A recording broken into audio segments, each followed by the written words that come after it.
Hi, and welcome to another video where today we'll talk about first and second order linear dynamical systems. But before we delve into the topic, I'd like to give you a couple of reminders. Firstly, the transfer function of a linear dynamical system is a function in the S domain, which is a device that allows us to tell the output to determine the output when we have the input. So if you know that the input is U, then the output is G times U, X equals G times U. And we define G to be always X over U. That's the transfer function of a system. There are two types of inputs that we'll be focusing on today. We ask firstly what happens to the dynamical system G when the input in the time domain is a kick, when the input is a Dirac. Then if you take the Laplace transform, in the S domain you have 1. And if you run 1 your input through G, then the output is X equals G. This is what we call the impulse response. What happens to the system when you kick it? The second question we ask is what happens to the system when you push it, when you apply a constant excitation at the input, when U of t is equal to 1, let's say. All right, take the Laplace transform and you'll get 1 over S, and run 1 over S through your system, and the output is G over S. This is what we call the step response. Now, when you have a function x of S in the S domain, maybe you're thinking you should take the inverse Laplace transform and see how it looks like in the time domain. But you can tell lots of qualitative characteristics of x of t without even having to do the full inverse Laplace transform, which takes time. So here are a couple of observations. When x of s is a rational function, it is a polynomial divided by another polynomial, we don't really care about what is in the numerator. We're focusing here on the denominator only. So say the denominator is q of s. And q is a polynomial of degree n. So q has n roots in the set of complex numbers. It has n complex roots. We know this from the fundamental theorem of algebra. This means that q, the denominator, can be written as a number a times some factors that look like this, s minus s1, s minus s2, and so on, for the real roots of q. So this could be s minus 1, s plus 3, and so on. And then terms like this for the complex conjugate roots of q. So q could have roots like 1 plus minus 3j, and so on and so forth. Let me also remind you that s minus a1 squared plus b1 squared has the roots a1 plus minus b1j. So this here has a1 plus minus b1j. And you may have lots of such, let's say you have L such pairs of complex conjugate poles. And once you know this factorization of q, then you can apply your partial fractions expansion of x. Don't worry, we're not going to really do the full partial fractions expansion and determine the coefficients. That's not what we want to do here. But generally, x can be written in this form. It can be written as some numbers ai over s minus si, and then some bjs plus cj divided by, I forgot the j here, divided by such terms. And again, we're not going to determine the ai, bj, cj. We don't want to do this. Instead, we know that these, which correspond to the real poles, which live here on the real line, have a certain behavior when s is negative. So if si is negative, if the pole is negative, you know that you have a decaying exponential. Then you know that if your pole si is positive, you have an unbounded exponential that goes to plus infinity or minus infinity, depending on the sign of this corresponding ai. And you know that if you have a pole at 0, then you have a constant inverse Laplace transform. And then you have these terms, the pairs of complex conjugate poles. Now here, if this aj is negative, then you're in this case, where you have a decaying oscillatory behavior. So you have an exponential times a sine of some form. And then you know that if actually aj, the real part, is 0, so you're on the imaginary axis, you have sustained oscillations. And then you guessed right, you know that if aj is positive, then you have an oscillatory behavior that grows unbounded. It's like this. So this describes more or less things we can tell about x of t without really determining the exact coefficients, and without, that is to say, determining the exact inverse Laplace transform. So the conclusion is that every rational function, which is p over q, I should say, every strictly proper rational function, where the denominator has a degree which is larger than the degree of p, the degree of the numerator, has some terms like, the PFE has some terms like a over s minus a, which correspond to some real poles, and has terms that look like this, that gives rise to terms, has poles of the form a plus minus bj. So these are the building blocks of any dynamical system. And roughly speaking, these are our first order systems, and these are our second order systems. First order systems now. The thing is, we write first order systems not as a over s plus a number si. We write them in this form, k over tau s plus 1. And k is the so-called static gain of the system, and tau is the time constant. Now, strictly speaking, this doesn't cover the special case of a first order system with a pole at 0. This is called an integrator, and it is just k over s. These are fairly simple systems to make sense of, so I will leave this to you as a case to study by yourselves.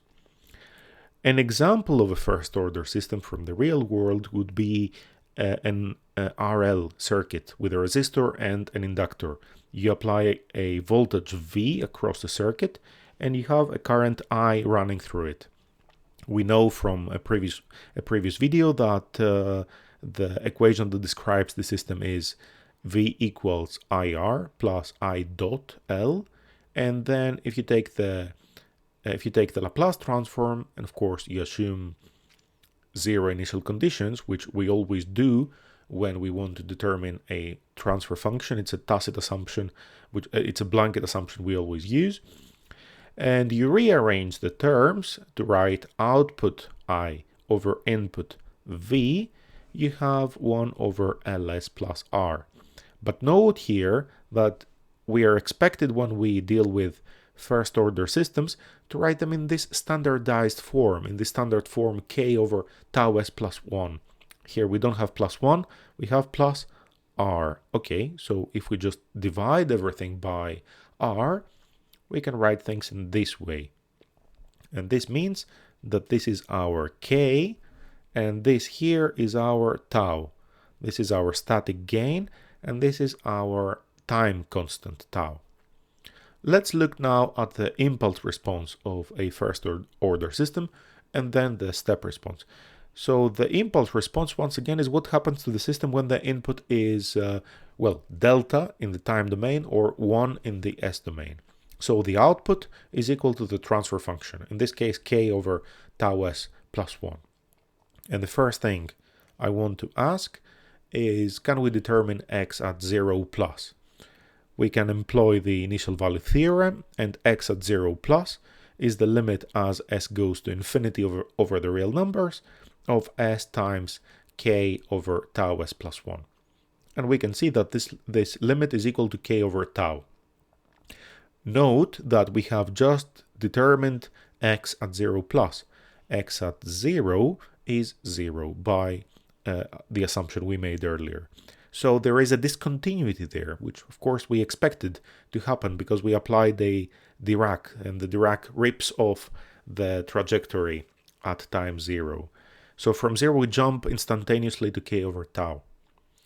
The second thing I want to ask is what is the initial velocity x dot at 0 plus? And this is again from the initial value theorem, the limit as s goes to infinity of s, and you see we have x dot here, so we need to put the Laplace of x dot there, which is sx minus x at 0 plus.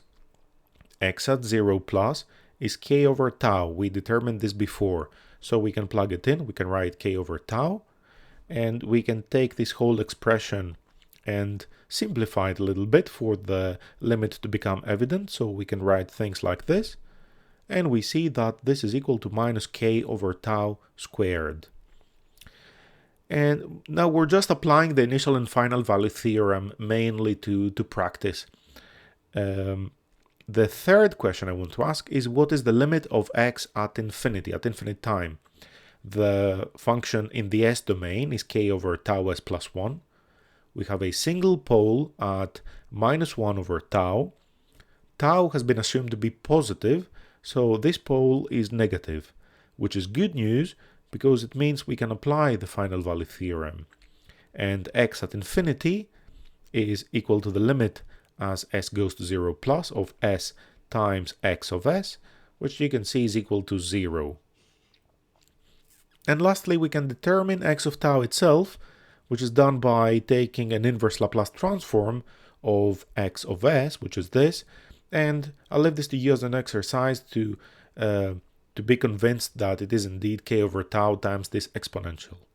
So this is the impulse response of a first order system. It really looks like this. At time 0 we are at 0, then there is this instantaneous jump up to what is it, k over tau, up to k over tau. Then at this point there is a slope of minus k over tau squared, and you go down, of course, like a decaying exponential. So this here is your impulse response. This is the time axis. Now the step response. The step response, I will leave this entirely to you as an exercise for you to repeat the same steps. The only difference is that you have a little s here in the denominator. The input is 1 over s, so the output is k over tau s plus 1, but times s in the denominator as well. And using the initial value theorem, exactly the same way as we did before, you can show that x at 0 plus is 0. Using the initial value theorem, you can show that x dot at 0 plus is k over tau. And using the final value theorem, you can show that x at infinity is equal to k. And I want us to stay here for a moment. X at infinity is equal to k when the input is equal to 1, when you apply a constant input equal to 1. Then at the output, you don't know what happens here, but eventually you know that your response goes to k. From 1, you go to k. And this is exactly why we call this number the static gain. Lastly, you can apply the inverse Laplace transform. This will require just a little more work because you need to do partial fractions expansion and whatnot. But you can determine this formula eventually. The interesting part is that again you have a decreasing exponential, and you also have a DC component, which you could predict directly from the poles. I mean, from this S you could say, yes, I have some constant in my response. And from this pole at minus 1 over tau, you could say I have a decreasing exponential. Now let's look at this exercise, which is exercise 7.10 from chapter 7 in the textbook. And it says, we know we have a first order system, k over tau s plus 1. And we give it an input, which is a constant, u equals 1. It is the step response. The question is, the question says, given the step response with amplitude 1. That is u of t equals Heaviside with parameter 0, or just 1 if you like. And the step response looks like this. And the question is, determine k and tau. So maybe pause the video for a second, give it a thought, and then come back and I'll show you the answer. So, right, here is the answer. You see that the step response goes to 4. It goes to 4. This means directly k equals 4. The second thing to observe here is the initial slope.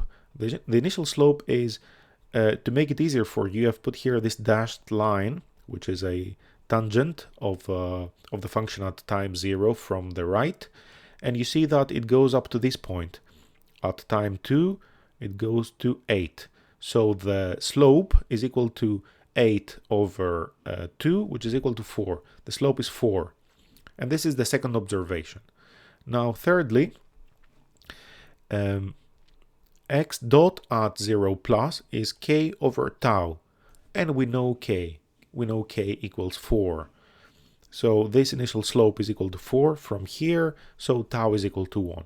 And that's how we determined k and tau. There could be a slight variation of this exercise where we could say the input is equal to 2. So let's change the exercise a little bit. So let's say the input is equal to 2 in the time domain, just constant, which means if you take the Laplace transform, you get 2 over s at the input. You run 2 over s through your system, and at the output you get, well, this. This is exactly the same as saying the input is 1 over s, and I'm just moving 2 inside. It becomes now part of the transfer function, just if you like to think of it in an alternative way. And then the output is, well, it's exactly the same, of course. So now this is a first order dynamical system with a gain k prime, which is equal to 2k. And the question becomes determine k prime and tau, or determine k and tau. So I'll leave this to you to just apply the same procedure as before and determine k and tau. Right, so that's all really about first order systems. First order systems are the simplest possible dynamical systems, along with integrators. Secondly, we'll look at systems where in the denominator you have a second order polynomial, a degree 2 polynomial. To make things simple, we just keep a k in the numerator. Generally, it should be, of course, ks plus, let's say, b. But we'll focus on these systems, which are the standard second order systems.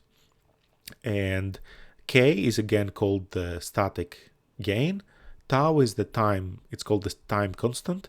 And zeta is called the damping factor for reasons that will become clear in a moment.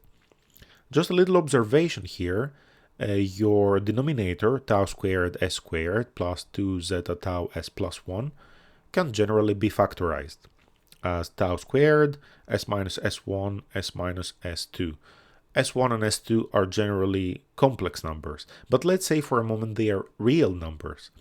Well, if they are real, you can write your g of s as this first order system times this, again, first order systems.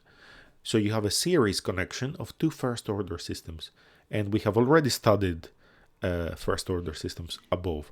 So that would be an application of things we've already seen. So that's boring. There is nothing interesting there. It is a lot more interesting to study the case where we have complex poles, purely complex non-real poles. And when does this happen is a reasonable thing to ask. There is this fact here. G has a pair of complex conjugate poles. I should clarify, not real. Not real. If and on-leaf, zeta is less than 1. And it has real poles. If and on-leaf, zeta is above or equal to 1. Actually, at zeta equals 1, you have a double real pole.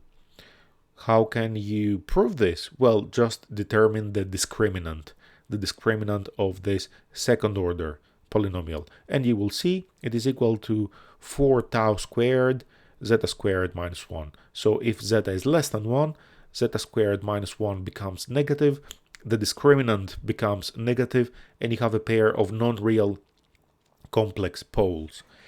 There are names for terms that we use for these three cases, namely if zeta is less than 1, we have a pair of complex conjugate not real poles, we say that the system is underdamped.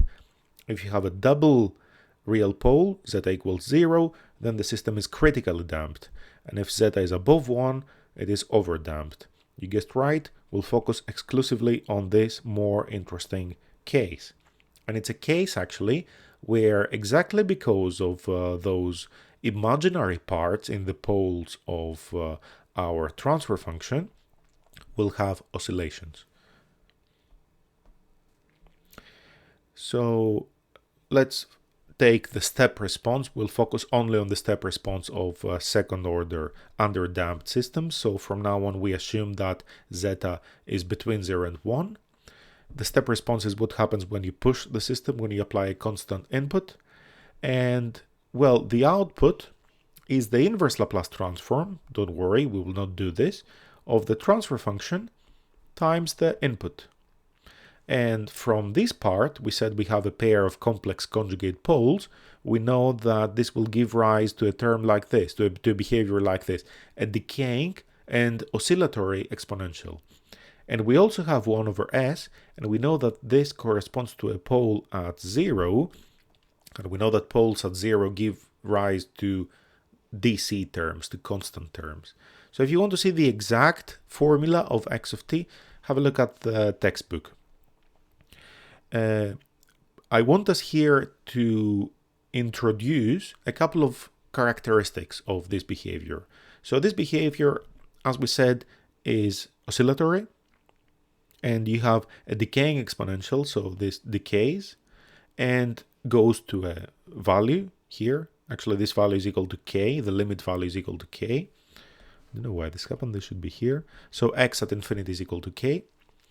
The frequency of this oscillation is given by this formula, and note that in this formula we have both zeta and tau. The peak time is the time when the response attains the maximum value, this peak time here, where you have the maximum value, and this peak time is given simply by pi over omega d. Omega d again is this frequency. And lastly, the most important quantity of interest, you'll hear from now on a lot about this. This quantity is called the overshoot. It quantifies how much the step response shoots over, goes above the limit. So the limit is k. Let's say it is equal to 1. Okay, let's say the limit is equal to 1. If this goes up to 1.2, then you say you have a 20% overshoot. If it goes up to 1.5, then you say you have a 50% overshoot. The maximum is 100%. So this can go up to possibly 2. So if this is 1, it can go up to 2. It cannot go any higher because the system cannot generate energy out of thin air. The overshoot is defined as this length denoted by big B over K. It is B over K. And there is a formula for this which depends only on zeta. So zeta determines this overshoot entirely. And it is this exponential of minus pi zeta over square root of 1 minus zeta squared. Sometimes you express it in a percent, so times 100% if you like. Otherwise, it's a number between 0 and 1. And that's a graph of the overshoot against zeta. And you see that as zeta goes closer and closer to 0, then the overshoot goes all the way up to 100%. So if zeta is 0, then the overshoot is 100%. If zeta is, say, 0.4, the overshoot is around here, close to 30%. It's time to put all these together and solve a little exercise. I think that's the most interesting exercise from the textbook. It is, we've done an experiment.